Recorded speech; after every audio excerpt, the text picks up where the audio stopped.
is an Unspoiled Network podcast. This is Unspoiled, covering our trip to Universal. No book this week, guys. We're just gonna talk about all of the awesome shit that we saw and did, and that you helped make happen. Welcome to Unspoiled.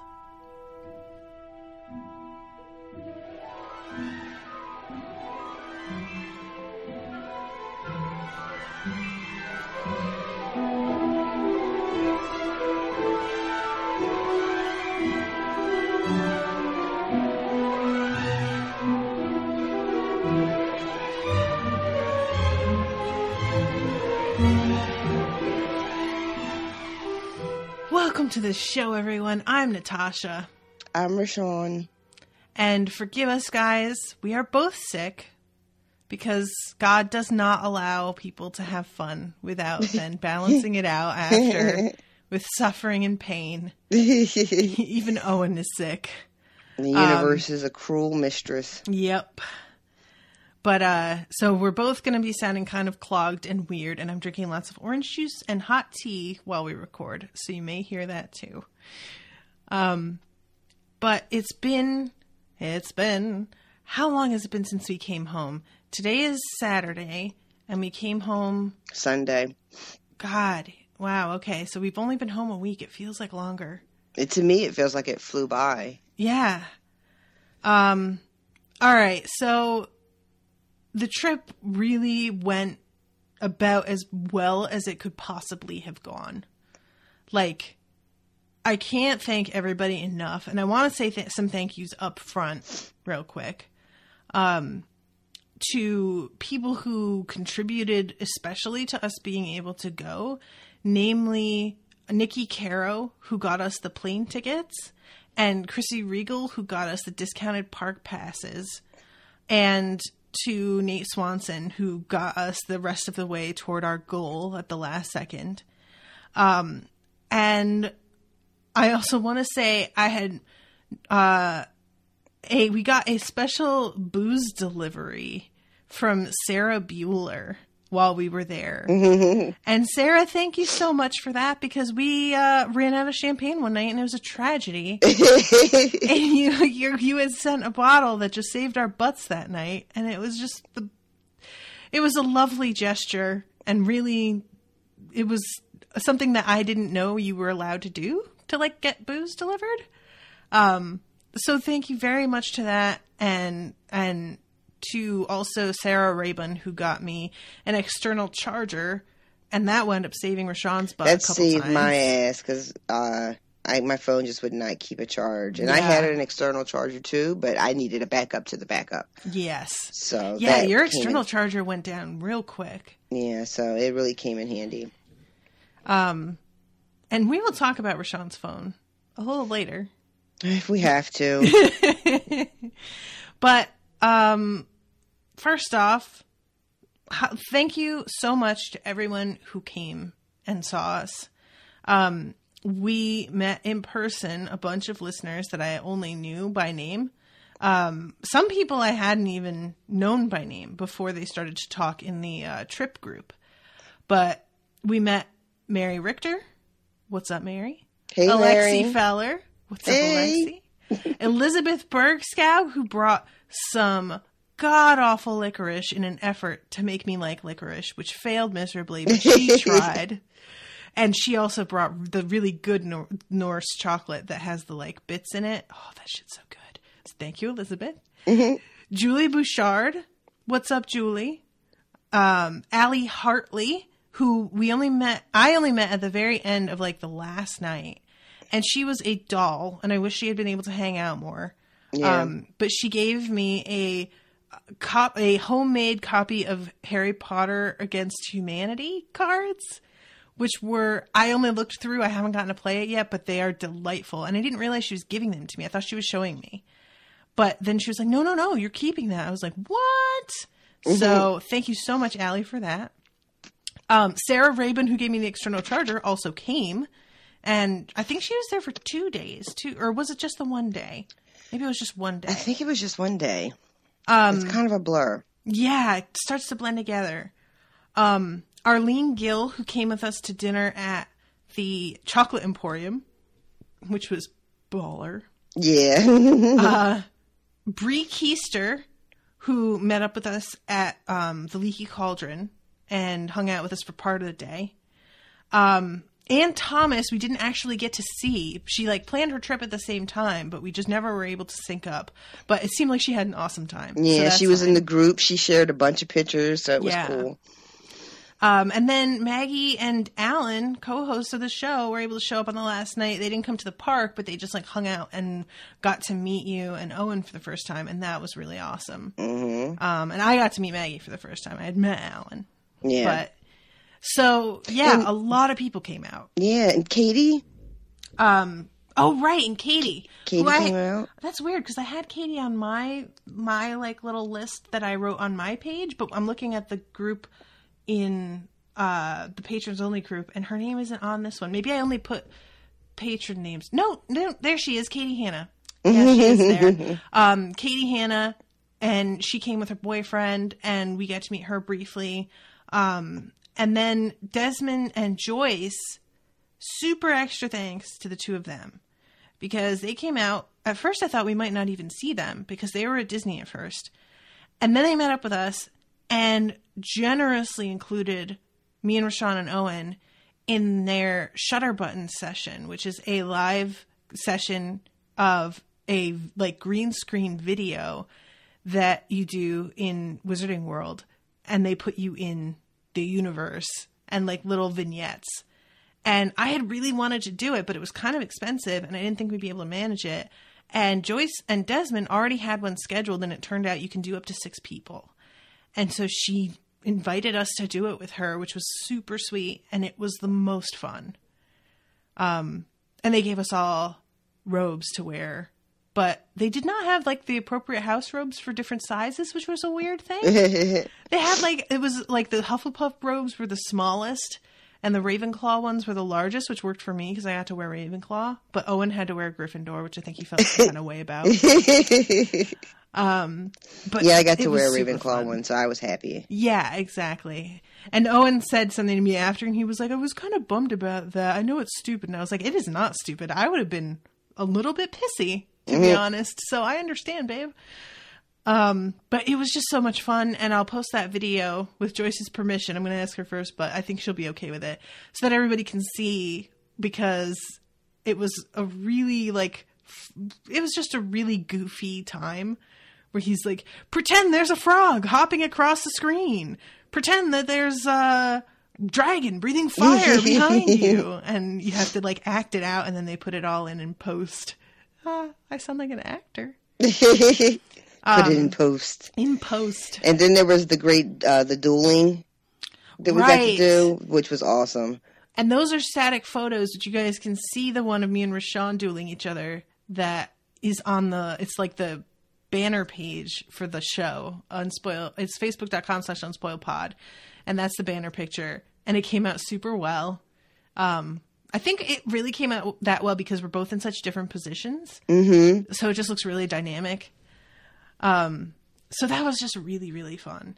And I just wanted to get everybody's names out there. And the people that I just read were all patrons. And there was also Axel, who I don't think is a patron. And he had brought his friend Lily. So I think that's absolutely everyone, right?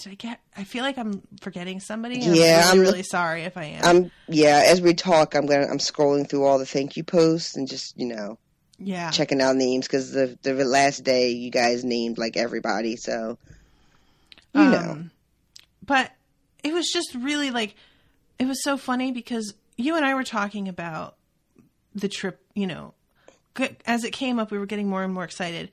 But it was only 2 weeks before we were about to leave that you said, it just occurred to me, what if I don't like these people? And I was like, it just occurred to you? I have been concerned about that, to be honest. What if they're awful? Yeah, and I hadn't been for some reason. By and large, everybody was fantastic. Yeah, everyone was awesome. I couldn't have had a better group of people to have this kind of trip with. Exactly. I was just delighted. Yeah. We got really lucky. Yeah, and everybody was just so like down for whatever and down to have fun, and it was fun to geek out with people too. Yes, you know? It was fun to. It was some people in the group had been to the park multiple times, but there were a couple of first timers like me and you, like Desmond and Joyce. I know had never been there. I think Mary and Elizabeth had been there before. Allie had been to the one in Alexi had been to the one in L.A., but I don't know if she'd ever been to the one in Florida. I don't think she had. I feel like she hadn't. Yeah. But yeah, I mean, like it was just really fun. Like Desmond showed up in his robes. Oh, he was ready to go. And how funny is Desmond in his robes? Oh my God. They were like a foot too short for him, guys, because he's so hugely tall. And him being in his robes like inspired everyone else. Then Joyce went and bought robes, and then Mary went and bought robes. Mary dipped out and didn't tell anybody. Like she went to do something else, and then we were all sitting on the little stage, like trying to catch our breath, for a minute.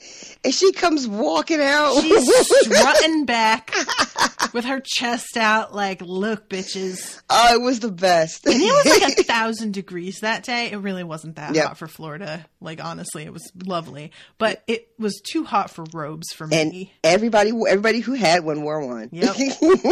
I'm so sad I didn't get a robe. I really, really regret not getting one. Aw. I'm gonna get one though, but yeah, I wish I had. Yeah, RoShawn and I had a little bit of an issue with like souvenir stuff because, as y'all know, we're Ravenclaws, and the Ravenclaw stuff all has the wrong crest on it. Yeah, it was really a bummer because there was so much stuff I wanted to buy, and Mm-hmm. It just, like, I was going to get the last day after I couldn't get a robe. I was like, I'm going to get a t-shirt. And I went and I got a t-shirt and I had it in my hand and I was actually in line. And I was like, but I don't like it. I don't love it. And I actually put it back and like walked out the store. I really would love to see the numbers on how much of the other houses they sell versus Ravenclaw, because I got to imagine Ravenclaw's, like, part of our shtick is that we can be really, like, pedantic, right? Mm-hmm. And I would imagine that's just going to be a big loss for them. Like, if they had just done a different sigil, it would have been a big seller, I would think. Yeah. Like, as it is, I want to buy the robes too, but I'm already planning on how I can take the patch off that it comes with and buy a patch with the correct sigil on it so that I can iron it on myself. Because I'm not going to wear that fake ass patch. I'm not doing it. So let's like kind of start at the beginning. What were your feelings on the first day that we went into the park? Like first walking up in through, they have a wall that is like, it's got bits of brick sticking in out of it as if it's the opening into Diagon Alley from the Leaky Cauldron. And you have to walk through this sort of like staggered maze to get to that spot where it opens up into Diagon Alley. So it can't quite be seen from the street in the London section of the park. Right. Well, like when you first get into the park, there's a bit of a walk through Universal before you even get to the Wizarding World section. Mm-hmm. So walking through the park, just looking at everything was really cool. And then there's like the London section, the old New York section, the San Francisco section. It's all like really amazing to look at. And then as you start to get to London, you start getting kind of like, well, I did, like these like butterflies, because you're like, oh, it's coming, Yeah. Because it's a long ass walk, guys. It's a long walk. It really is. The amount of steps we all got when those of us who had Fitbits, we were starting to be like, well, damn. But I started being like, okay, we're getting closer. Like you see little snippets of London, and then the first, in my opinion, big clue that it's about to fucking go down is you see the night bus. And that thing is so cool, guys. It's so cool. And then there's what's his name, Sam? Well, it's Stan Shunpike. Stan. There's like various Stans out there. There was one guy who I think Owen called Stan, and he said that his name was something else. Like some of them chose different names for themselves. Yeah, they have like, I think I saw one. His name was Simon. He had like a name tag on Simon. But to your actual question though, when I first walked in, I couldn't believe it. I couldn't. It was overwhelming. It's just like walking into the movie. Mm-hmm. Like exactly like you just walked right into the movie. It's incredible. And guys, it was super cute because RoShawn walks into was Weasley Wizard Wheezes for a second. Yeah, and I had to walk right back out. It was too much. She came walking out and she had her hands over her mouth and she's just going, "It's too much. It's too much." And you like looked like you were going to start crying. Like I was like, "Oh my God, is she okay?" When you walk into Diagon Alley, like the atmosphere is immediately different from the rest of the park. Mm-hmm. Like you can't hear anything that's going on in the park. All the music is from the like Harry Potter movies. You're completely immersed. Yeah. And I got like sensory overload. I try and Weasley's is a intense store anyway. You know? Yes, like shit's it is. Buzzing and flying around and everything is making noise and clanging, and I lasted 2 seconds. I had to walk right out. I couldn't take it. Yeah, I think that's a really good point, is the way that it's shut off from the rest of the park really makes it feel like it's its own thing, its own park. And the structure of like the streets and everything, the way that the buildings are built so that they're kind of teetering outwards, the way that they start to do, and really old architecture is starting to like sink into the ground a little bit. It just felt so enclosed and so... It just felt so real. They put so much effort into making things look aged. Yep. It really felt like real is a great way to describe it. It felt really authentic. Like you totally start to buy that this is all, hundreds and hundreds of years old. Mm-hmm. There wasn't a single spot that I sat down to like take a break or lean up against the wall to like fix my shoe that wasn't 100% committed to like the illusion, you know? Like I don't think I saw behind the curtain one time. Yeah, no, which me is neither. Amazing. And that's shit that I look for. Mm. And when I say that, it makes it sound like I'm like trying to ruin it for myself, but it's not so much that I'm trying to poke holes in it as I'm trying to see how they do it. It's just sort of a natural thing. I think especially when you've like worked in theater and stuff, you look to the wings and you look for the supports and you look like you're figuring out, oh, well, I used to do this kind of stuff. How did they do it? How would I have done it? And I couldn't see the bits and bobs backstage, that kind of stuff at all. Something I figured who I was talking to in the group, but I mentioned to someone that you never see the Hogwarts Express except for when you're walking into the ride or coming off the ride. Right. Like, I don't know how they do it, but it's like there's never a point where you're walking through the park and you go, oh, yeah, there's a thing that takes you from one world to the other, right? Mm-hmm. It exists. It doesn't exist unless you're inside a Wizarding World. There's no evidence of it anywhere else in the park, which is, to me, is incredible. Mm-hmm. Matter of fact, how did we get from wow? I think if you look at the structure of the park, the Hogwarts Express is built up at the very top edge of the park, where the two, because there are two parks. Oh, that reminds me. I wanted to grab my thing, your map. Yeah, I have it right here. Hang on. For those of you who aren't aware, there are two parks. There's Islands of Adventure. Your mic sounds crazy. Sorry, I took it off. There's Islands of Adventure and there's Universal Studios. Universal Studios is where they built Diagon Alley most recently, which is the part that I hadn't been in. And they both are sort of like roughly like half circle shaped and connect a bit at the top, and Hogwarts Express goes between the two ends. And it's far enough up and behind all kinds of barriers that you can't see it. Yeah.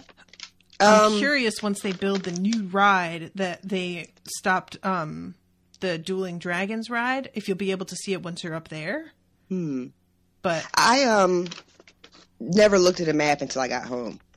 That's so funny. I realized once I got home that there's like one half of one park I never saw. Oh, really? Which one? The Jurassic Park to all that whole side, Kong, Toon Lagoon, the Marvel Land. I never set foot in any of that.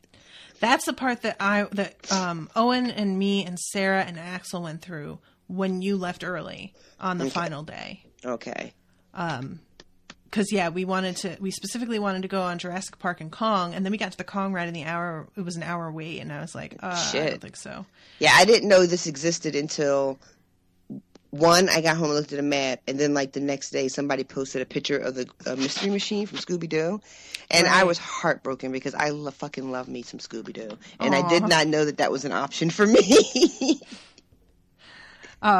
There's a lot to do there, guys. Like we were there 5 days. I think we spent 4 days in the parks, and we barely got to do things. Yeah. And it wasn't like it was crowded. We were there at a perfect time of year. There was hardly any wait for anything. It didn't get crowded until Friday.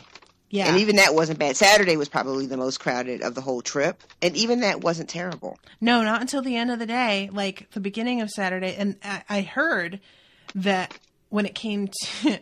I'm in a couple of different groups on Facebook, which I'll probably leave now, for Universal trips. And there was somebody there on Saturday night who said that there was a literal fist fight in front of Hogwarts during the light show. Shut up. Yeah, because people were getting really pushy about trying to get in a spot where they could see because it was so crowded. Oh, wow. So let's talk about that fucking light show. Can we talk about it? Because I just want to talk about that for like half an hour. Okay. Guys, a lot, and I was talking with RoShawn about this before, a lot of the trip for me was spent wrangling people and planning things, doing a bit of like emergency fixing of reservations and shit that went wrong, changing things at the last second, and just trying to keep the group together or just happy, And so there were a lot of moments where I was like trying to enjoy what was going on around me at the same time as I was trying to be aware of like 20 other things. And I'm sure moms know all too well about that whole idea. I felt like I got a little bit of a taste of what that must be like when you're trying to enjoy yourself and you're also trying to like keep things from just spinning wildly out of control. But there was one moment that will stand out in my mind forever as a moment where I did not have to worry about a damn thing. And it was perfect in every way. And that was the Hogwarts Christmas light show. Mm-hmm. I literally cried through like the whole thing. And I wish I had gotten to see it again. But we just weren't able to make it to the end of the night another day in the park. Yeah. Like every day we wound up leaving so that we could go back to the rooms, like rest a little, change, and then go have dinner as a group. So the first night in the park was the only night that we got to see it. And it is fucking spectacular. I can't imagine the amount of math that went into figuring how to do this. Because it is a projection onto it's laser projected images onto the Hogwarts castle, accompanied by music from the movies from the outside. That's, the crowd is like pretty quiet because we're all standing there enraptured. They turn down the street lamps and everything. And all of these Christmas lights that you didn't see start to come up sparkling in the trees around you to go with the light show. And it starts off with an a cappella group of ghosts. And they're singing this really kind of spooky carol. And then it turns into Christmas lights on the castle, lanterns. There's like a sort of impression of frost going over the whole castle and it turning to ice. We see everybody dancing for the Yule Ball as if one of the walls was taken away. The twins show up and drape the whole castle in like Weasley's Wizard Wheez's advertisements. And then it ends with them lighting firecrackers and then actual fireworks shooting up from behind the castle. Yeah. I was not expecting the fireworks. That was really cool. Yeah. And they go off twice. They go off once and you're like, oh, that's cool. And then they do it again and you're like, oh, word? Okay. The precision of everything which it just blew me away. I posted in the group, and I'm going to post on the page as well, a video of it, which, you know, it's impossible to capture what it's like when you're there looking at it, because the castle feels enormous. It feels true to size in a lot of ways, even though you know that it can't be. Like, they didn't build a fucking castle, you know? It fucking felt like they built a goddamn castle. It did. It really did. I kind of want to disagree. I think they built a castle. Maybe, like, I'm really hoping at some point that they do something more and build, like, the common rooms as, like, something that people can go and visit or make into rides or something. Mm-hmm. For those of you who don't know, the Hogwarts Castle at the park is a ride. You go into it and walk down many different hallways. You go through, like, the, what do you call it? It's just herbology ingenious. rooms. Like, yeah, like you come up as though you're walking from the outside into the castle. So the first thing you see is, like, what would be on the outside, like the greenhouse. Mm-hmm. And then you actually enter the castle. And it's really just this elaborate way to entertain you while you're waiting in line for the ride. Mm-hmm. But, like, I went through it twice. I went through it once to ride the ride, and then I went back a second time just to walk through it. And you walk into the hall, and there's, like, all the portraits are talking to each other. Mm-hmm. And then you make your way towards Dumbledore's office, and then he's there welcoming you to the school, and you just wind your way up, and it feels like you're going up and up and up. I don't know if you really are. And there's just shit everywhere. Yeah, you go through, like, the Defense Against the Dark Arts classroom, you go through the potions classroom, like, and I don't know what effect they did to make the portraits look like actual portraits and still make them move, because they didn't look like TV screens that were just like, oh, look, it's a painting. They look like fucking paintings that were moving. Right. I don't know what they did, man. It kind of freaked me out a little bit. That's a really good point. It wasn't just like you're looking at a TV screen. It was, I don't know what kind of special effects that was. And then they had projections in a couple spots, so it was like you were, like, Dumbledore was there talking to you. This was the one enormous bummer of the trip for me, which was, guys, I got fat.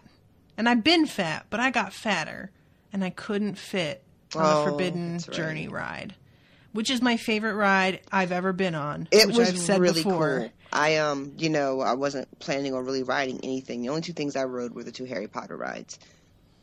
Because, what's the fucking point? Mm-hmm. But, I couldn't do it a second time. But it was really cool.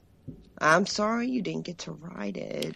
The only thing I can say is that thank God they had the chairs outside for you to test so that you don't wait through the whole damn line. Yeah. Just to get heartbroken once you get up there. And I only barely didn't fit. Like, I wouldn't even have had to lose that much weight before I got there to fit. And if I had gotten my act together, like I had said in the summer, and actually lost the weight that I had tried to lose, I would have been fine. I still think it's your boobs, though. I mean, my boobs will shrink if I lose weight, though. Will they? Yeah. Oh. It's an unfortunate side effect. Well, I am no longer interested in losing weight. It's a real gamble. I have had a friend who lost all this weight and her boobs stayed huge. Yeah, that's what I I'm was used to. Fuck you. But mostly they shrink down. But yeah, so I'm just like, I'm kind of furious with myself that I didn't try harder to lose some weight before I went, because that ride and the Hulk roller coaster, which I had really enjoyed when I went, I couldn't fit on either. Oh, I didn't know you tried to ride the Hulk ride. I didn't try. I just knew you didn't I wasn't going to fit on that one. And I barely fit on the Men in Black ride, which was super goofy and really fun. It's weird to me that they're not all the same parameters, you know? Yeah, no, some of them, because you, like, are going upside down and whatnot, they're really doing more over the shoulder kind of support, whereas there are ones that are, like, just sort of over the lap. The lap bell ones are fine, you know? Yeah, okay. The Gringotts one I barely fit on. Yeah, that was an over-the-shoulder deal too, wasn't it? I think so. Or it might have been a combo. But whatever it was, like that one, Owen had to kind of like lean on the bar to push it down because the attendant was like, I need one more level for it to go down one more level and then you're fine. Otherwise she couldn't let me ride. It wasn't her fault. And he leaned on it and got it in place. Otherwise I couldn't have gone and I would have been just like so bummed. So yeah, those of you who are chubsters like me, be forewarned that if you want to ride some of this stuff, I am currently a size 20 and if I were a size 18, I would have been okay. It's not like there's just that's probably where the line is approximately. So just keep that in mind if there are some things that you will be absolutely heartbroken to not be able to participate in. Yeah. And it wound up being okay because I was so bummed that I couldn't go on Forbidden Journey, but right after that, we went and had dinner, and then we saw the light show, and the light show was so spectacular that it completely fixed everything. Oh. But at the moment, I was just like, are you serious? So, and then the food was really good also. Yeah. Yeah. I had a sort of hit and miss relationship with food the entire time we were there. Yeah. But it wasn't the food's fault. That Feast for Four was really good that we had at the Three Broomsticks. Everybody said the breakfast at the Leaky Cauldron was great. I could barely eat, but everybody said it was really good. Oh, that's right. Because when we went to that the first night, you were hungover, right? Or something. I'm just not a eat breakfast early in the morning person. Gotcha. Okay. So I didn't really have breakfast any of the days we were at the park. Like I said, even the last day we went, we did the early admission, and we all sat down and, we got breakfast and we all sat down and ate. I barely ate any of it, and it wasn't, because of drinking the night before. I just don't eat early in the morning. Yeah, I think somebody in the group had said, like, because I was excited about the traditional breakfast, and they were like, don't get the traditional breakfast unless you like, what did they say? They said, like, beans and blood sausage and burnt tomato. And I was like, I like 2 out of 3 of those things, to be honest. Like, I'm fine with blood sausage, and I love tomatoes of any kind. And mine wasn't burnt. I thought, like, the traditional breakfast was banging. They had mushrooms with it and everything, too. I loved it. How beautiful was the Leaky Cauldron, though? Oh, my God. Like, it was gorgeous. Yep. It was... I tried to get pictures. It's you know what my one complaint is? Everything is so dark. Yeah, that's true. Almost every attraction, Three Broomsticks isn't so bad, but the Leaky Cauldron was really dark because I guess that's what it's supposed to look like. But it was beautiful, and they had made it look like there was a second floor. And it was all done up, and there were like lanterns hanging everywhere, and all the staff too at every place we went was amazing, I thought. Yeah. Agreed. A woman bumped into me and said, "Excuse me, my lady." Yeah. They had all the Christmas decorations up too. Mm-hmm. And in Leaky Cauldron, I got a really good picture when we had the door open as we were leaving, and it let so much light in, of the rafters with all of the like pine garlands hanging. That the look of like an ancient British village or town in general, you're gonna get me with that. Right.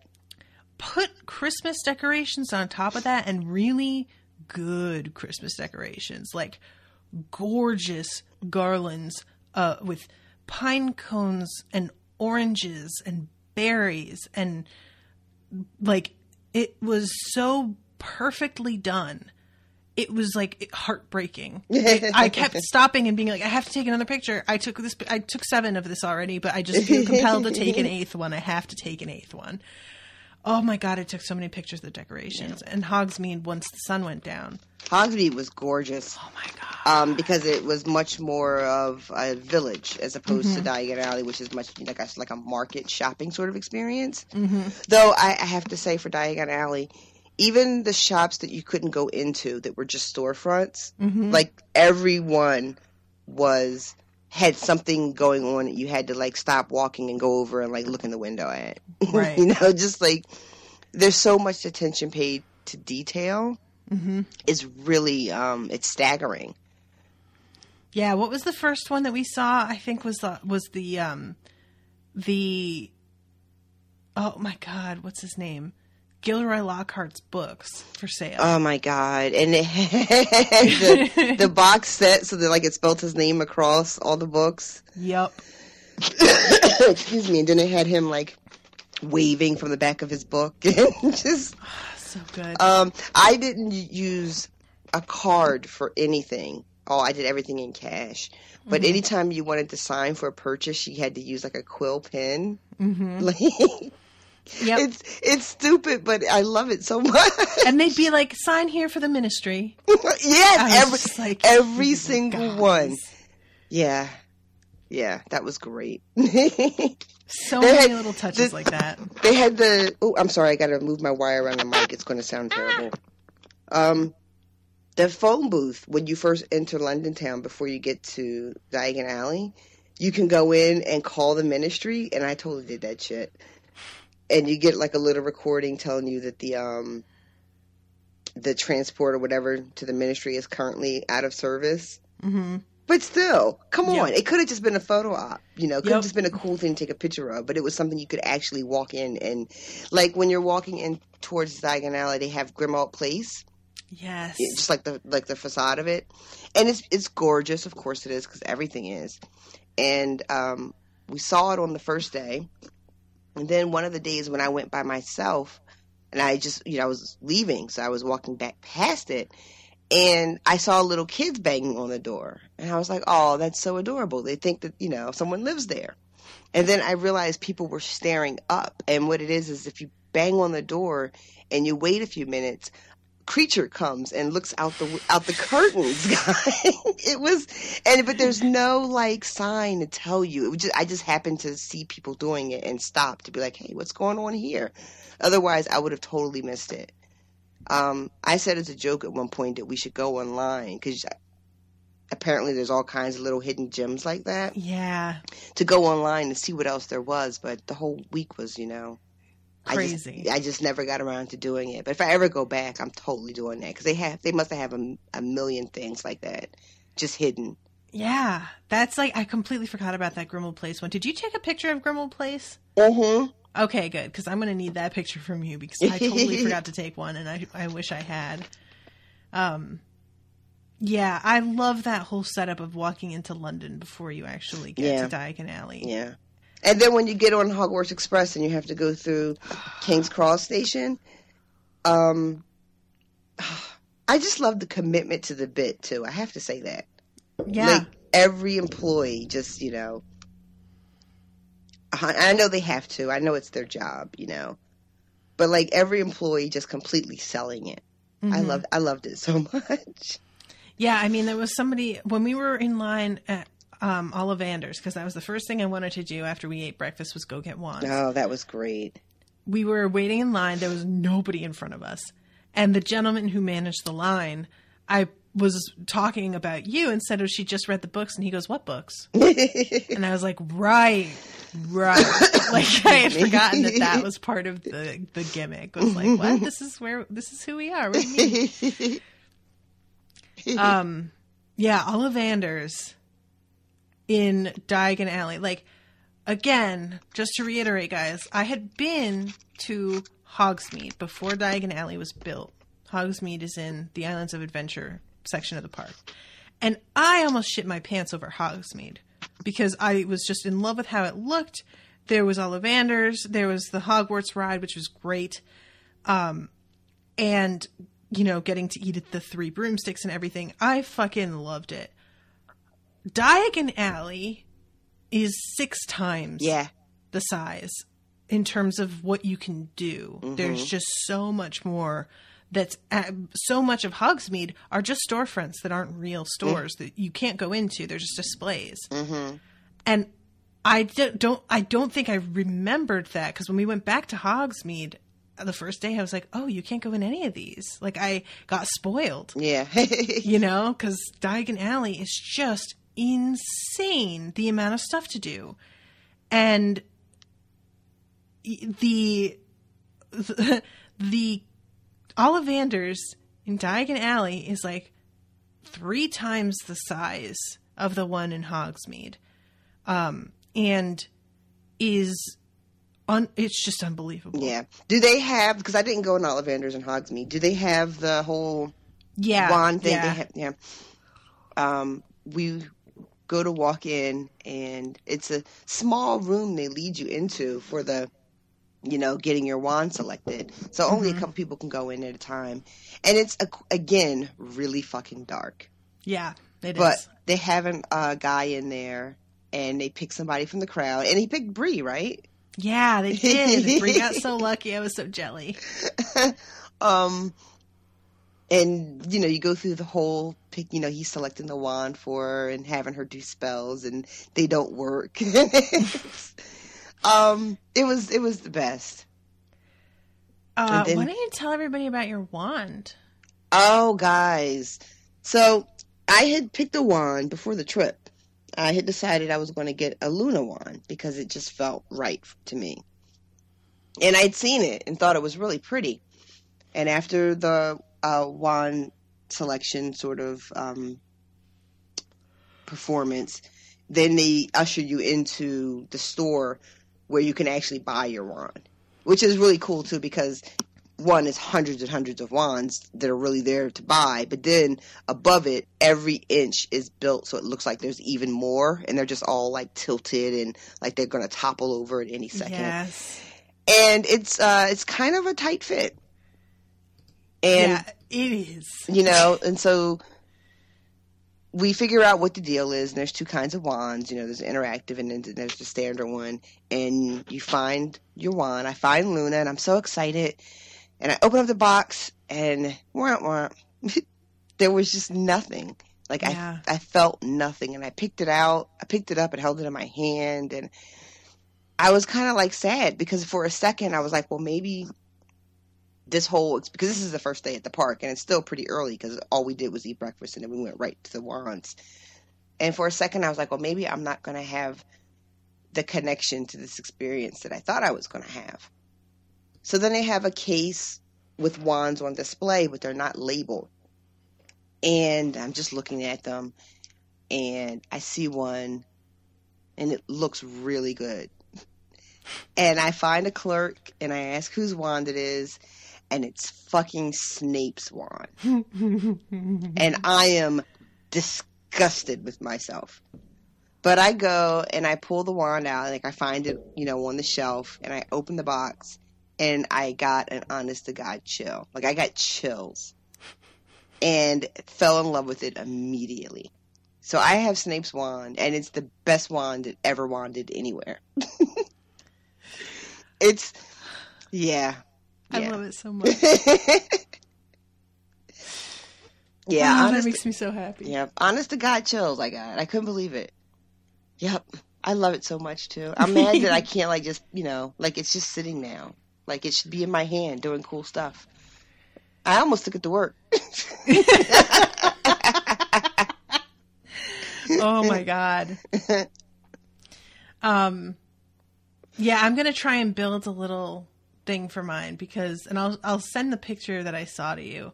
But somebody did this really cool display where they have the map that comes with the interactive wand sort of stretched out behind it.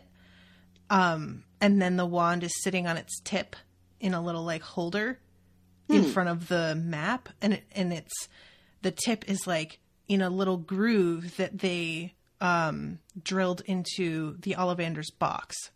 Oh. So it's the box is sitting logo out on the wall, and they just have the wand balanced in it with the map stretched out behind it as sort of a backdrop. Oh, that sounds and it cool. looks beautiful. But yeah, I intended to get the Luna wand also. I just love how it looks. It's gorgeous. But it was sort of, I guess, really it comes down to the same thing that I saw it and I was like, it just didn't seem right. Mm-hmm. And I decided to look at some of the generic ones that they've got that don't have a particular character attached to them. And I saw one that I really liked the look of. And you and I had talked about, like, well, maybe we should get the ones that we were given on Pottermore. But I didn't really care that much about that whole concept. Like, I should have more than I do, considering my personality. Mm-hmm. But it wasn't really the priority for me. I just was like, I just want a one that I like. And I saw this one, and I was like, oh, I really like the look of that, actually. And there was this attendant there, and I was like, can you help me find this one? And she was like, oh, the ash wand. And that's the wand Pottermore assigned to me. It was ash. And I was like, are you kidding? And she pulled it down, and it was beautiful. And it's also really long. Yeah. It's longer than any of the other ones that I had looked at. And I pulled it out, and I was like, yeah, this is the one. And the map that it comes with tells you where in both of the parks there are little brass plates in the ground that give you a wand movement and a spell to say to make something happen. So much fun. I tried to do as many of those as I could. Which is kind of awkward because there would be a lot of kids waiting in line, and then there would be me. And to like take the pressure off, a lot of times I would let the kid just jump in front of me and go. But yeah, I did as many of those as I could. And I laughed every time I got one right. I was so tickled with myself. And I'll tell you something that's funny too that I noticed. Because like you said, you know, when there's an interactive display, it'll have that little round brass plate with the way you move your wand and your little spell to say. And they look like drainage pipes almost, like water pipes that you see often in cities. Right. So if you noticed, if you were walking around Universal Studios, if you noticed, you would often see little kids standing at regular drainage pipes, waving their wands, trying to make some shit happen. And like, poor things. I saw it like a little kid standing outside of the old New York, like it's outside of the Italian restaurant, furiously waving a wand, trying to make a spell happen. Oh. Yeah, that actually kind of like irritated me a little bit because the pictures I had seen had implied that those brass plates were going to be about like the size of like a manhole cover. That it was something that you could like stand on. You know what I mean? Kind of thing. And when I saw how small they were and how easy they were to miss, and how much they looked like the covers for like the pipes, I was like, this is really easy to miss or confuse with something else. Yeah. And I was looking for that shit like it was gold. I was like eagle-eyed every time I saw one. I like zipped over. I didn't get as many in Hogsmeade, but I got most of them in Diagon Alley, and it was just a ridiculous amount of fun. And I would stand and watch other people do it too. And like get all excited for them when they got it right. And there were some of them that were really hard to get. There was one in Nocturne Alley, which talk about dark. Yeah. They needed to lighten that shit up a tiny bit. I don't know why. That was like, I was like bumping into people. It was so dark. And then the shop, what is it, Borgin and Bots? Borgin and Burks. They had a lot of gorgeous shit in there. It was all like, you know, dark and lots of skulls and evil afoot. You know, but evil afoot. But it was kind of pricey too. But they had just a lot of neat shit in there. Yeah, there was they had the vanishing cabinet in the back. I saw. I tried to get a picture with it. It did not come out well. But I tried to get a picture. I had to take a picture from a certain side where the light from behind the checkout desk shined on it, because from the other direction you could not tell what it was at all. Yeah, I was like trying to maneuver around, and I ended up almost like behind the cashier counter, which happened to me a couple of different times, because the cashier counters weren't. I'm trying to describe it. They weren't sectioned off. Like you could walk completely around them. There was nothing. There was no barricade. Yeah. So as you're like looking through the store and you're just like looking at shit on the shelves, and you turn around, you're like, oh, I'm behind the cash register and I don't work here. There were a couple times where I saw them say, like, oh, come behind the register if you want to see that. Like, they were inviting people back there, so that was part of the thing, I think. But it definitely made me nervous a couple times. Yeah. I was like, oh, my man. Because they weren't all like that. Yeah, I had one that'd be like, could you go back around the other side? I was like, oh, shit, my fault, sorry. But you shouldn't have stuff on display back here if you don't want me to come and look at it.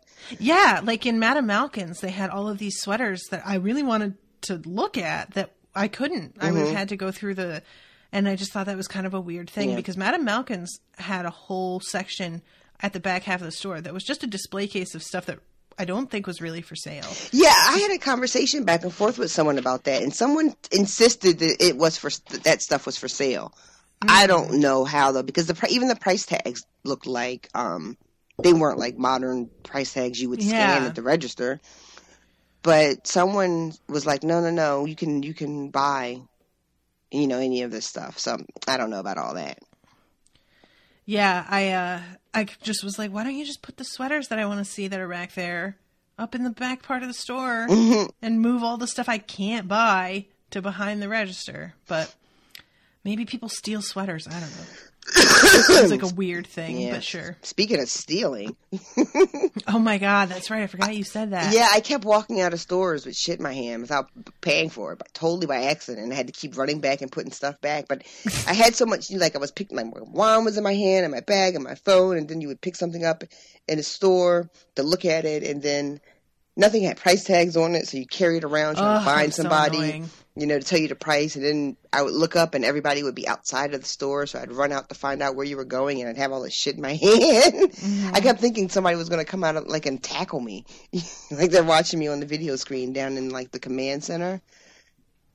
And yeah, that was really surprising to me because I would have thought that'd be an enormous problem that they would have had like eagle eyes on. Yeah, I'm sure that they probably keep a pretty good eye on stuff like that. And if they catch you doing something, they just radio and somebody at the next attraction is going to step out and get you. You know what I mean? Mm-hmm. Because, I was in and out of those fucking stores with shit in my hand and, like, never, not once did anybody be like, ma'am.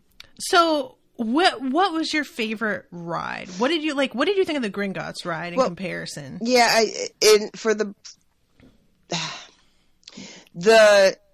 the Gringotts ride, they were both really cool. And full disclosure, I had to close my eyes for both of them through parts. Because that's fair. They're just like simulators, right? Mm-hmm. So once you shut your eyes, whatever effect it's having, the movement of the chair itself isn't really enough to cause any kind of discomfort. Mm-hmm. But there are sometimes, especially in the Hogwarts ride, where you're like flying behind Harry on the broom, and you're just, it feels like it's up way too high, and it's just too much. But I think of the two, I liked the Gringotts ride better. Okay, and why is that? And that's probably because I didn't have to close my eyes as much, because a lot of it was just sort of in the tunnels. And I didn't get that sort of disoriented, except for when you like escape on a dragon at the end. Mm-hmm. That was no good for me. But so I think I liked Gringotts better because I got to experience much more of it. But again, I'm not, like I said, I'm not really a ride person, so I liked that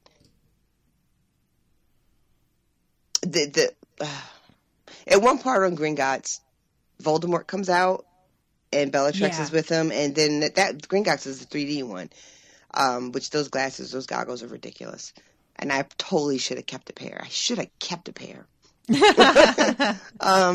But there's like these he shoots fire out at you, and it like comes right into your face.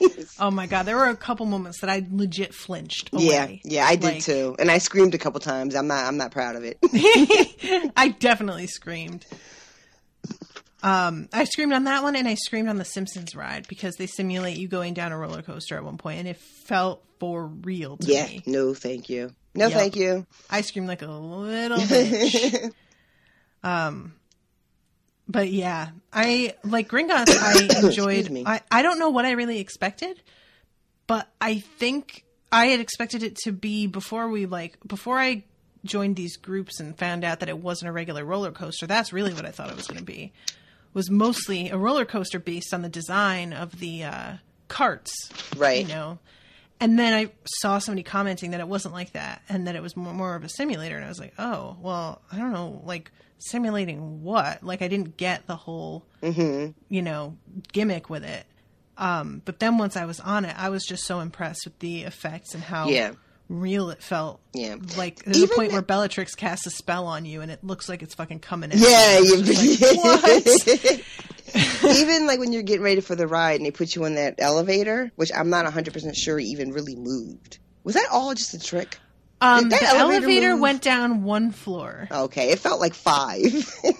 Yeah, that, like, because that and the Men in Black ride, there were a couple of them, because Axel had gone in the accessible, because Lily was in a scooter.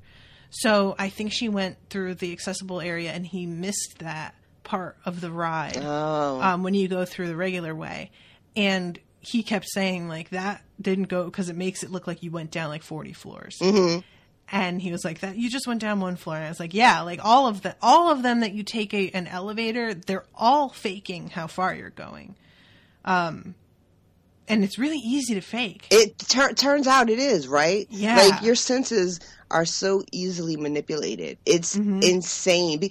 At one point on the Hogwarts Castle ride, I was like,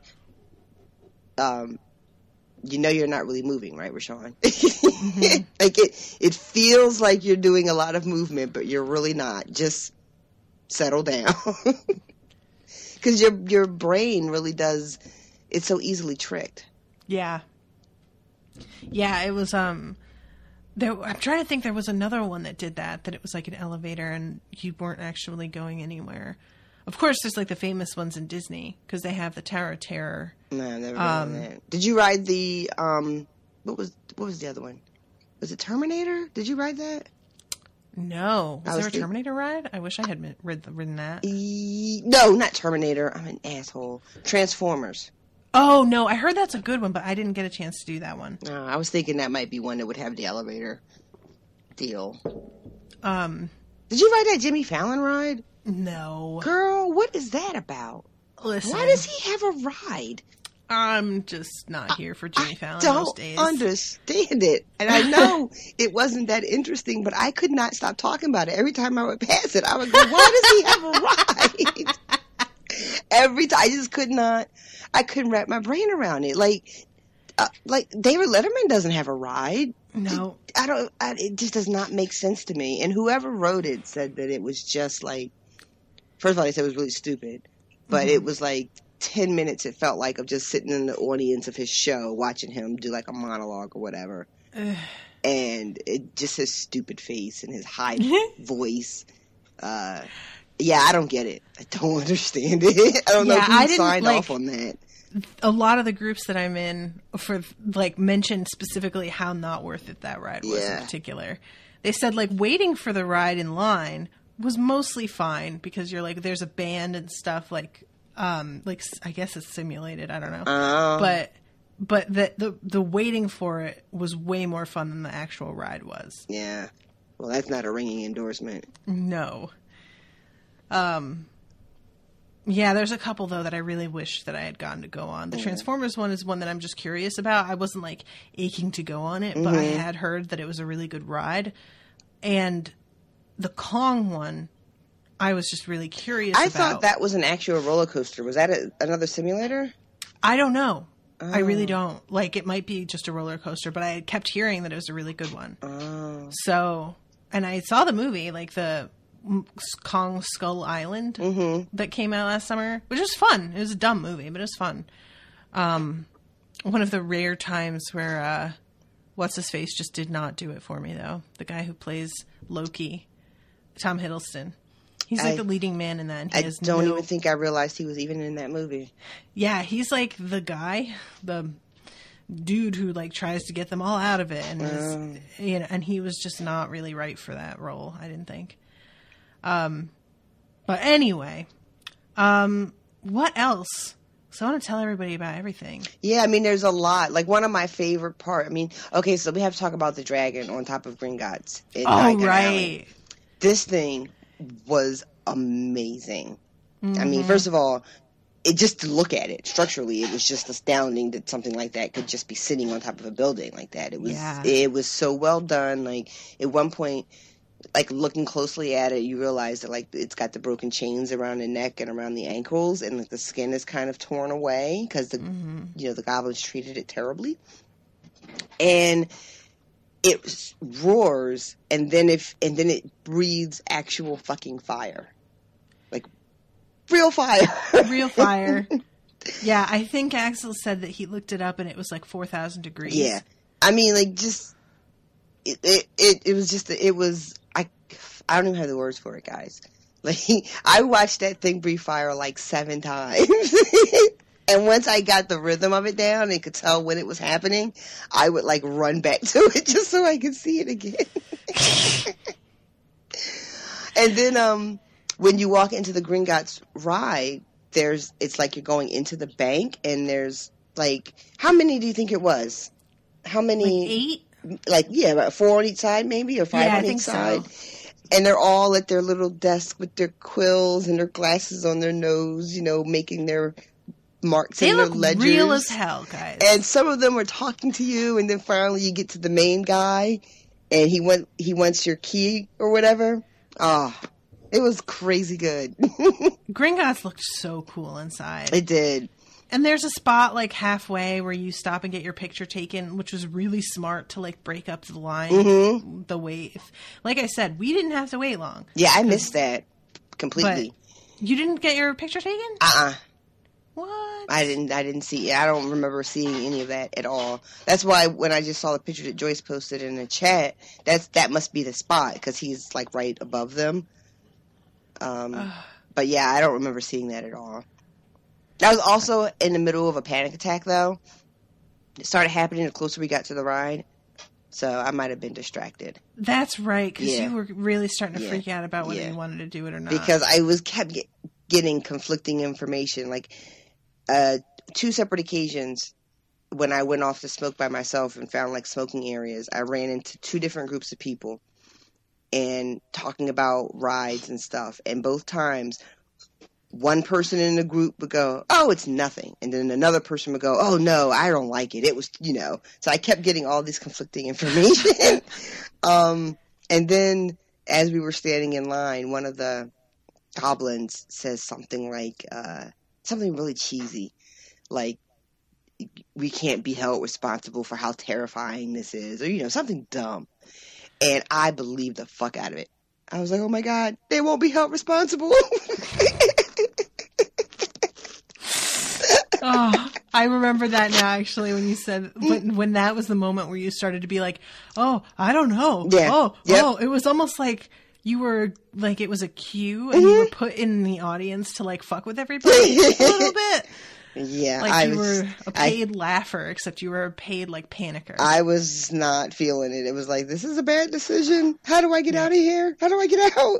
And when I went on the Hogwarts Castle the second time, I knew I wasn't going to ride it, so I volunteered to hold everybody's stuff so they didn't have to deal with the whole locker situation. Mm-hmm. And I had a different type of panic attack, because the panic was, what if they don't let me? Like, what if I get to the end and I try to say, well, no, I'm not, I'm just here to see it. And they're like, no, you have to ride it. That happened to me on the Simpsons thing, too, because I walked with you guys when you went on the Simpsons ride the second time with Desmond. Mm-hmm. And I just went to see, like, the trailer and all that stuff. And it's hard to tell when you're in line how you're going to make your exit. Right. It's not, because there's so many people behind you, you can't just go walk backwards down that long ass line. And you can't see that they have all these side doors that they just open and go, okay, go out right here, it's fine. But you can't tell where that's happening. So I kept being like, are they going to let me out? How am I going to get out of here? Are they going to make me ride the ride? I don't want to ride the ride. And then they're like, well, why did you get in line if you didn't want to ride the ride? It's hard being in my head. Yeah, I was like, I knew that you were going to be able to get out, because I knew that they always let everybody off of that ride in the same spot that you get on it. Like, because there are some rides where they let you off down the line. Yeah. And then by the time it gets to everybody, it's an empty spot that they can climb into. But that's not how this one is. So I knew you'd be okay, but I could see you starting to get agitated. Yeah, I was not happy. The Simpsons ride was really good. It was fun. The walkthrough was fun. The ride itself, like, I think they have a little bit of an advantage from the fact that it's an animated series, so they can make the 3D animated, and it's,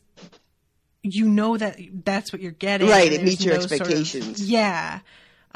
Because it really still got me a couple times. Yeah, a couple of people in our group who were, because they do have a few actual, like, legit roller coasters. Like that one rock and roll roller coaster. Look, I stood just on the street and just watched it because it just looked so insane. And one of the people in our group, I forget who it was, rode that one. But then when they did the Simpsons one, they were like, "Oh, that didn't feel good at all." Yeah. Yeah. The rock. What is it? The rock and rolling or something. Rock and roller coaster. Maybe it was. I think that's it. Something like that. Yeah, that one. Owen he was like, I could tell. Did he ride it? Oh yeah, he went on a couple times.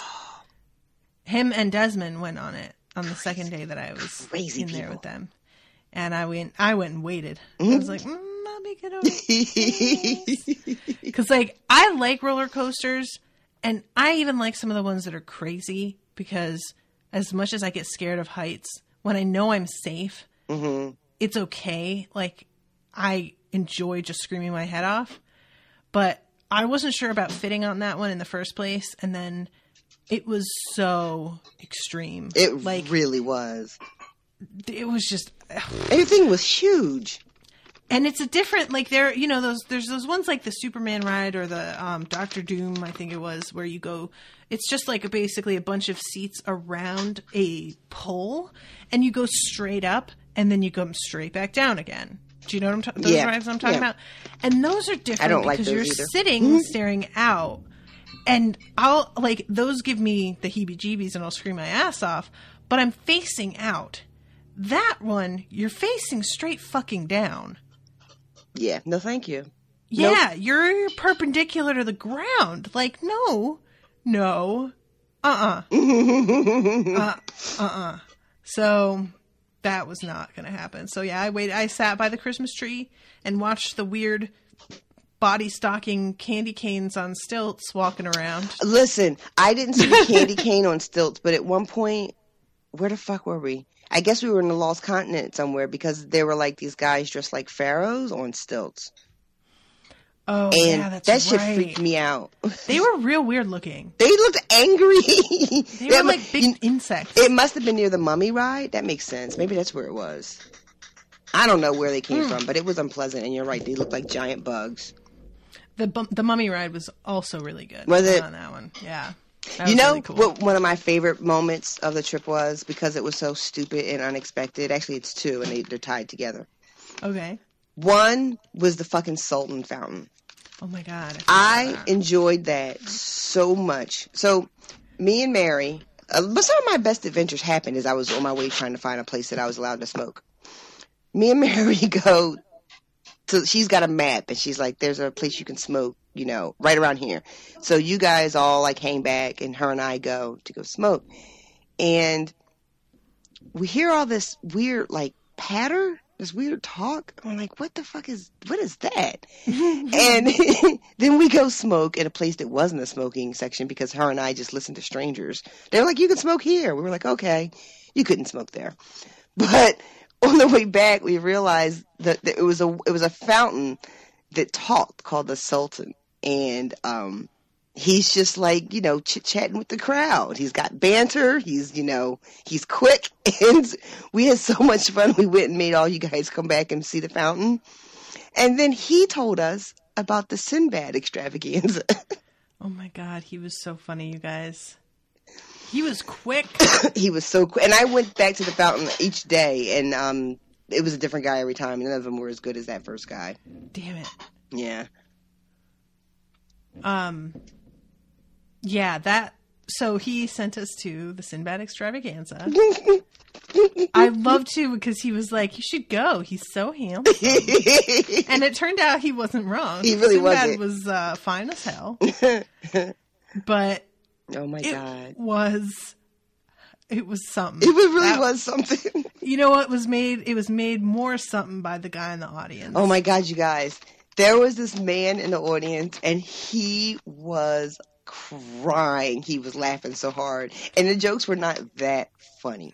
No. And this guy was like, I'm sure he had tears in his eye. He had this really high-pitched squeal laughter. Oh my God. It was so good. Unbelievable. So the Sinbad Extravaganza, for those of you who don't know, basically you walk in and it looks like a giant, like half a movie set. Mm-hmm. And you're, up on risers watching live action, and they have explosions and fights and gymnastics and, stunts. Yeah, there's an evil queen and a princess and a hero and a sidekick.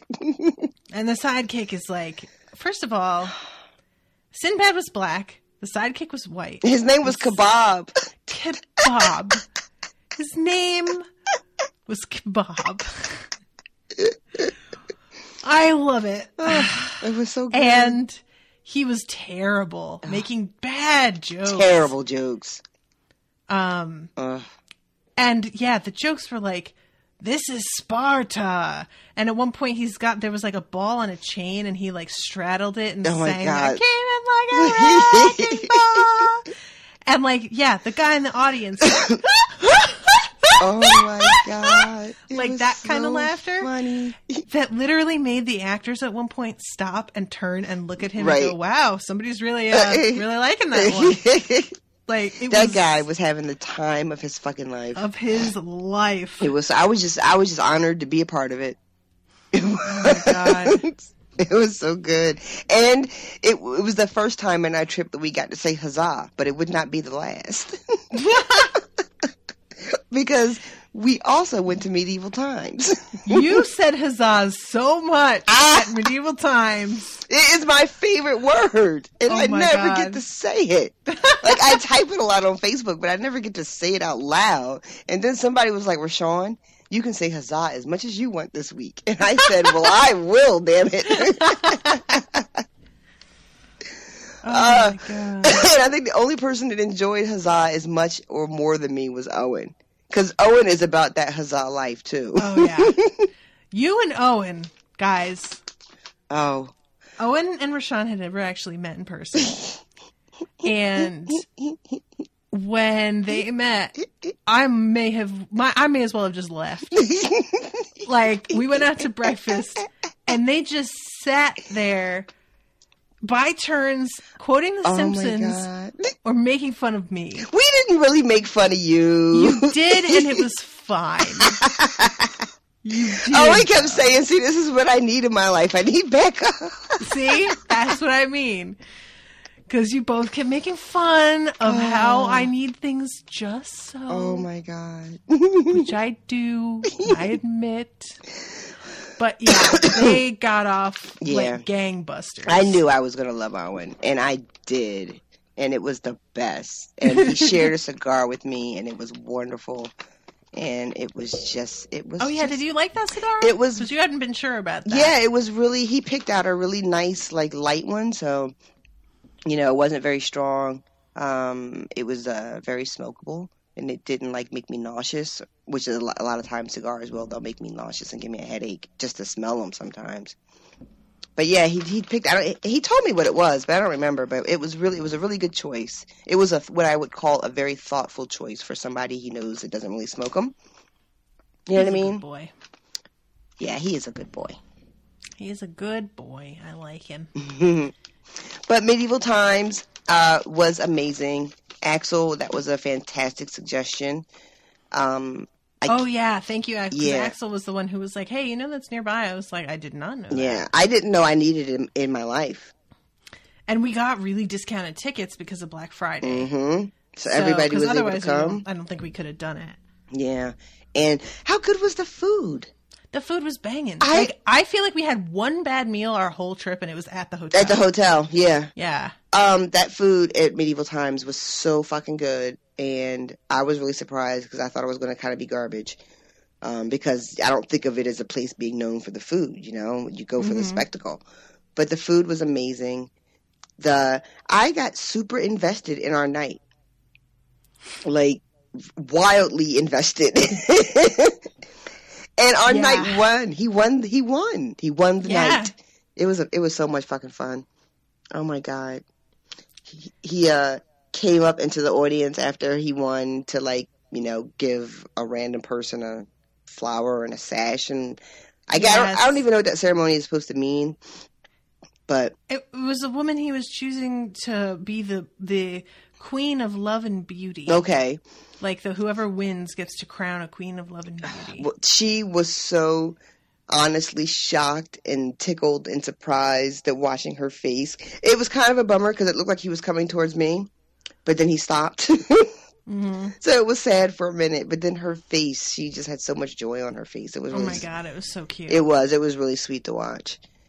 And there was just like the fighting was really fun, and there was an evil person that had to also be vanquished at one point. And it was a whole thing. But it was a good time. Yeah, it really was. I was really pleasantly surprised because, like, the only other time I went was in high school, and I was worried that, you know, I remembered it fondly, but that it wasn't going to hold up at all. But it turned out that excuse me. I would be worried in high school because everybody is, like, so, you know, too cool for school. I was not that kind of kid. No. Like, I went whole hog in that shit. I wore like a dress that was sort of in the style of even. Oh my God. It wasn't costume, but it was still, like, you know, vaguely. And that was the one I think I told you where we were the Green Knight then too. And the Green Knight came and climbed up over the thing and knelt by me and gave me a rose and then went back and got on his horse. And it wasn't like the crowning of the Queen of Love and Beauty, like at the end. Right. It was in the beginning where he's tossing all the carnations around. Yeah. That was cool too. I forgot about that. He was throwing flowers into the crowd. Yeah. And we got to boo the other knights, which I'm a big fan of booing also. Same. And we got to boo at the Sinbad extravaganza too. There was a lot of booing. Yep. Yeah, it was good. Oh my God, you hissed. I hissed too. I didn't just boo, I also hissed. Oh my God. Yeah, so that one was a really unexpected, like, because I know everybody agreed to go, but I think everybody was of the same mind as us, which was just, I don't know how this is going to be. Yeah, I think everybody ended up just having a blast. It was a really fun night. You know, we all hung out and got pictures taken with our knights, and you know, they gave us the crowns to wear, and we got a pretty awesome picture, which I think you put up in one of the groups as the banner. I forget which group. Did I see it in the off-topic? I think I had it temporarily in the patrons group. Like, I switched the patrons group photo up a couple times, but it might still be up in there. Okay. But yeah, there was I think that because Mary shared it, she bought it. The group photo. Oh, that's right. And then I pasted it into the group. Yeah, so that one I have, like, Owen got a bottle of champagne and 2, like, medieval times gold goblets. And I have the goblet, and it's, like, so cool looking. I just love it. Oh, good. It made it home. Those. Yeah. Somebody got something. They were worried it wasn't going to make it home. I forget who it was. It might have been Desmond and Joyce. Bought goblets, but they thought they were metal and they turned out to be glass. Oh, I think that was us because Owen was the one who said. It? Okay. Yeah, he thought that it was metal, and I was like, no, babe, this is glass covered in, like, metallic paint. Got you. Okay, so it's good. They made it home. Yeah, and my little chocolate frog box made it home. Excellent. Which I just love that thing. It's so pretty. I still haven't opened my frog. I don't know what card I got in there. I don't think I'm going to open it. Just leave it. I think I am. I'll never know what card is in there. I'm just going to leave it. I'm mad at myself, though, because I meant to buy a chocolate frog before I left, and I didn't. I totally thought you did. Yeah, I meant to. Like, I didn't at first because it was hot, and I was afraid it was going to melt. And then we had finished our day at the park, and Owen was like, oh, but they sell them in the gift shop at the hotel. And I was like, oh, right. I'll just pick one up there. And then I never did. You know, I never went in that gift shop. I meant to get like a shirt or something on the first day. We were saying, oh, we should get shirts or stuff. I never even made it in the fucking gift shop. There was a lot of stuff in there. I was actually surprised at how much like Harry Potter stuff was in that one. I probably could have picked up one or two last little Harry Potter things in there. But I don't know. But it was a fantastic trip. I know there's like stuff that we didn't cover, but it was so good, guys. It was just amazing. I have not had a vacation like this, I don't think, ever, you know. Yeah, and I doubt I'll ever have one like it again. So it truly was a once-in-a-lifetime thing for me. And it was just, start to finish, it was amazing. I had so much fun. The Chocolate Imperium place was just bananas. Oh, the Emporium. Yeah. It was just... Dude, there was a robot and a lady that he worked for, and they had a whole complicated backstory that took up like 2 pages of the menu. It was so funny. A lot going on. When we opened that menu, and I was like, "This is just text. What is this?" I just didn't know that was how this was going to be. And then our waiter there was the best. Yeah, he was awesome. We had a pretty big group at our table, and he was like on top of it as far as I could tell. Everybody got really good service, and he wasn't like a drag about it, you know. Owen had a whole fucking conversation with the robot. They were like trading jokes and of course he did, because of course he did. That's one of my favorite things about Owen is that when it comes to goofy shit, he just goes up and that like hard. He is not, like, pride means not a thing to that man. Every time it was time to take a picture, Owen is like, oh, wait, I got to do a pose. Yep. Every time. That Jebediah Springfield picture, which I still haven't seen. Him it's on my phone somewhere. Him trying to balance on the one leg to get that pose right, and it took forever. And he was just like, I don't understand why I can't do that. He couldn't stand on one foot, guys. And, like, he's put a little bit of weight on, and he's been really self-conscious about it in terms of how he looks. But it's only recently that it started to affect the things that he does. And that's the part, I think, that he's having the most trouble wrapping his head around, which I know was hard for me. When I really started to put weight on, bending over to tie my shoe became a problem. Like... walking a certain way became a problem. And he started to have that where we were like asking him to go get something and he had to go down like a ramp and come back and he was puffing and red. And yeah, your center of gravity gets changed when you put weight on and you can't stand on one foot the way you used to be able to. It's just everything's shifted and different. So yeah, sorry, babe. I didn't think in the end. I didn't think it had anything to do with that at all. I'm surprised that I didn't even think of it. I just like as I just have no balance. So you just said a mouthful there, lady. So yeah, but it was such a good time. Yeah. And I don't know if I'll ever be able to properly thank all the people that made it happen. You know what I mean? Guys, seriously. And speaking of, we never told the story about your phone. Oh, well, I guess if we have to. We do, because we have to say thank you. What happened? Can't we just say thank you? So, all right, guys. Basically, I went to sit on the edge of the hot tub, and I put my foot down on what I thought was a step, because I know that there's steps there's steps into the hot tub with a railing, and then around the side, all the way around the circumference of it, there's like where you can sit, so that the jets are like shooting right in your back. Which how good did that feel? Oh, it's the best. That was the best. Especially after walking all day. Yes. Just like, give me. Yeah, because my body was fucking wrecked. But, so I was stepping in to put my foot there so that I could then sit down on the edge of the hot tub just to have my feet in it, because I had clothes on because I was on my way to the store. And Owen and Maggie and Natasha are in the hot tub, and it looks great. And then there are strangers in there, and they look great. And I am just coming for like 2 seconds to put my feet in the hot tub before I go to the store. And I put my foot in, and there was no fucking step. and my whole shit just went in kerplunk. I completely submerged.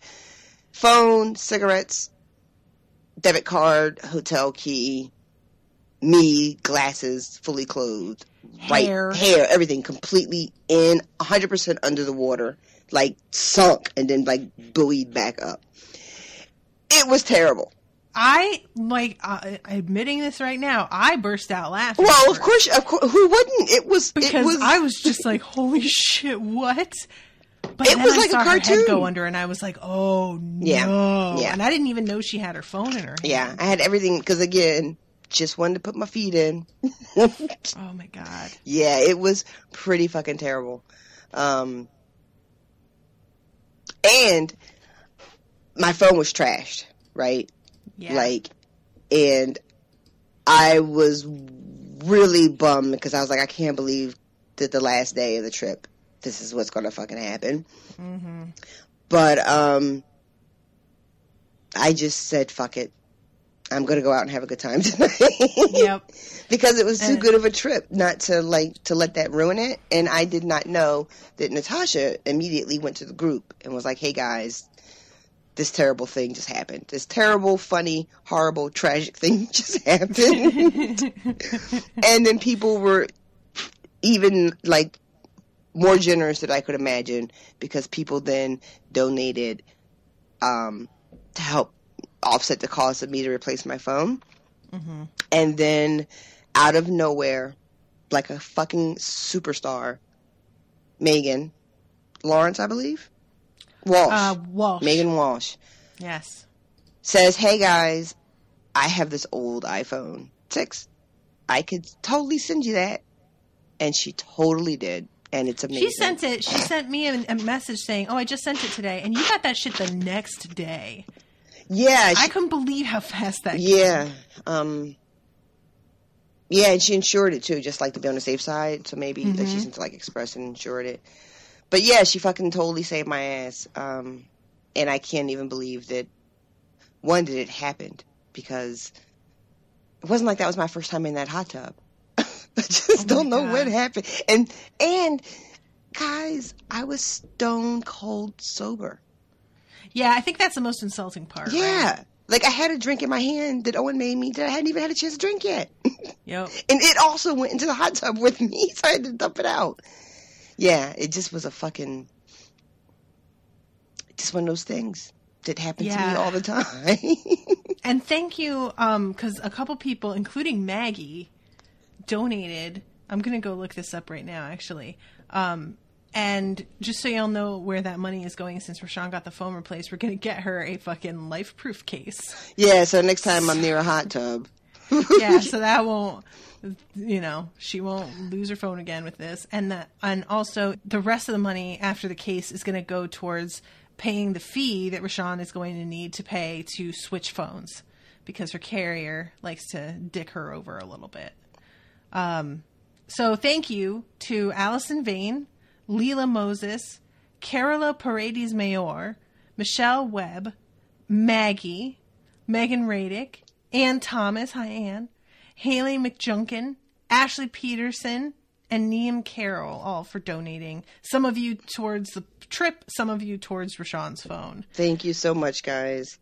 Yeah, that is going to be a huge help, and hopefully this is the last phone RoShawn will need for a little bit. Let's hope. Oh my God. I mean, I don't foresee myself being anywhere near any pools or hot tubs or any other sort of vacation-y type thing, so I should be safe. I don't know. You're going to have an iPhone. Your whole life might change now. Oh my God. I'm not ready for this You might just have a whole new lifestyle. Oh I'm going to be like an iPhone person.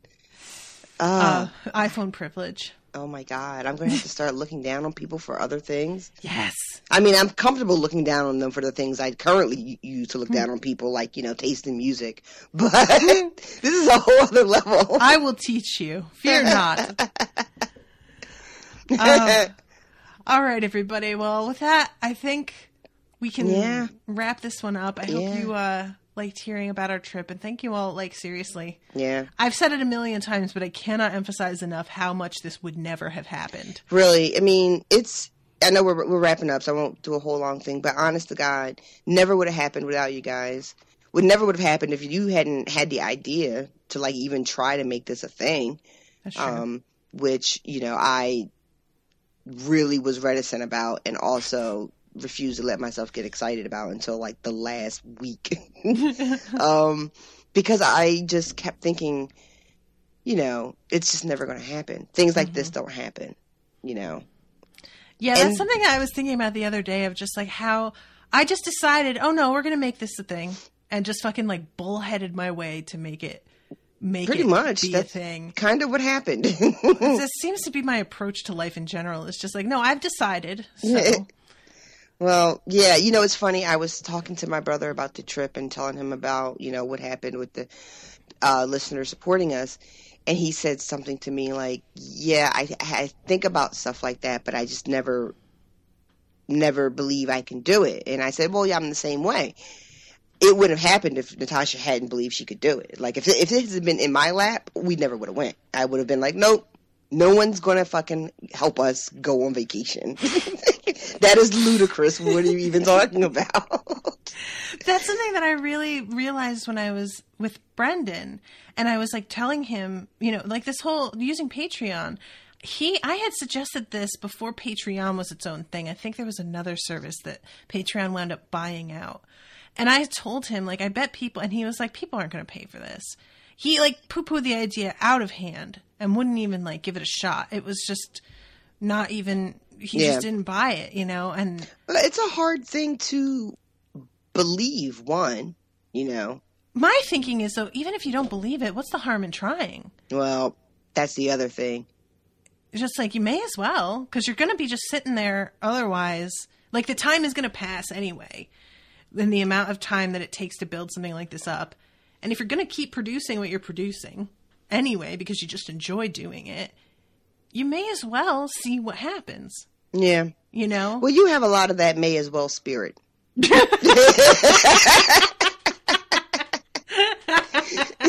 I may have to change my Facebook bio.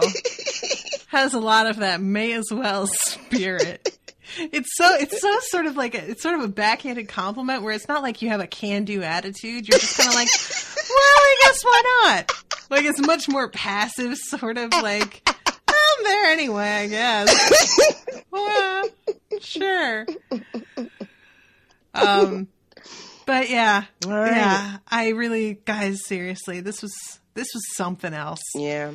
And I just really didn't expect Diagon Alley to blow me the fuck away. Yeah, it was fucking, it was bananas. Thank you again to everyone who joined us. It was a pleasure meeting you guys and hanging out with you. Elizabeth, Mary, Julie, Joyce, Desmond, who am I forgetting? Alexi. Yeah, I enjoyed Alexi. She was sardonic, which I always appreciate. Axel and Lily. It was a good group of people, and I had a lot of fun with you guys. So thank you. Yeah, thank you guys all so much.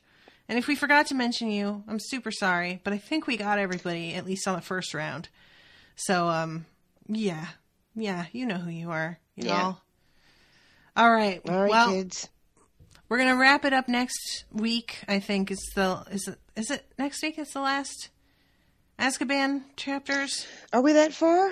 I don't remember. I don't either. It's all a blur. Well, we might be wrapping it up next week, guys. Just don't take it as gospel. Don't listen to the host of the show as if she knows what she's doing. I would advise against it. But I hope you enjoyed this. Thank you again. And we will see you next week with 2 or so more chapters. Me as well, motherfuckers.